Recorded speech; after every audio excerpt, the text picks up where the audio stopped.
அதாவது கமலஹாசன் வந்து கிட்டத்தட்ட ஒரு 2 வருஷமாவே ரஜினிகிட்ட ஒரு படம் பண்ண சொல்லி கேட்டுக்கிட்டே இருக்காரு. ராஜ்கமல் ஃபிலிம்ஸ்க்கு ஒரு படம் பண்ணி குடுங்க அப்படின்னு கேட்டுட்டே இருக்காரு.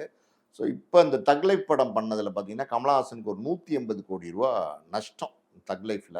டோட்டலாவே சிக்கல்ல மாட்டிக்கிட்டாரு. அமரன்ல ஒரு பெரிய லாபம் கிடைச்சுச்சு. அதுக்கப்புறம் வந்து விக்ரம்ல ஒரு பெரிய லாபம் கிடைச்சுச்சு. இதெல்லாமே பார்த்தீங்கன்னா, இந்த தக் லைஃப்ல வந்து கமலஹாசன் விட்டுட்டாரு. ஸோ இன்னைக்கு வந்து கமலஹாசன் வந்து கடன்காரங்க நெருக்கடி நெருக்கடி குடுக்குறாங்க. கடன்காரங்க வந்து பிரஷர் குடுக்குறாங்க கமலஹாசனுக்கு.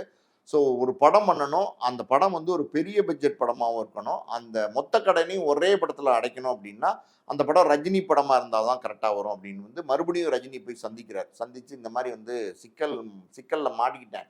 இம்மீடியட்டா எனக்கு நீங்க ஒரு தேதி குடுத்தா தான் நான் இந்த பிரச்சனையிலருந்து வர முடியும். நீங்க ஹெல்ப் பண்ணுங்க ரஜினி அப்டின்னு வந்து கமல் ரஜினிட்ட கேட்கிறாரு. ரஜினி வந்து ஓகே பண்ணிடலாம், பண்ணிடலாம். ஒண்ணும் பிரச்சனை இல்ல. நம்ம ரொம்ப நாளாவே நீங்க கேட்டுட்டு இருக்கீங்க. இந்த ப்ராஜெக்ட் பண்ணிடலாம் அப்படின்னு சொல்லிறாரு. அந்த ப்ராஜெக்ட் தான் வந்து பேசி, பேசி ரஜினி, கமல் 2 பேரும் சேர்ந்து நடிக்கிறதா உள்ள ப்ராஜெக்ட்.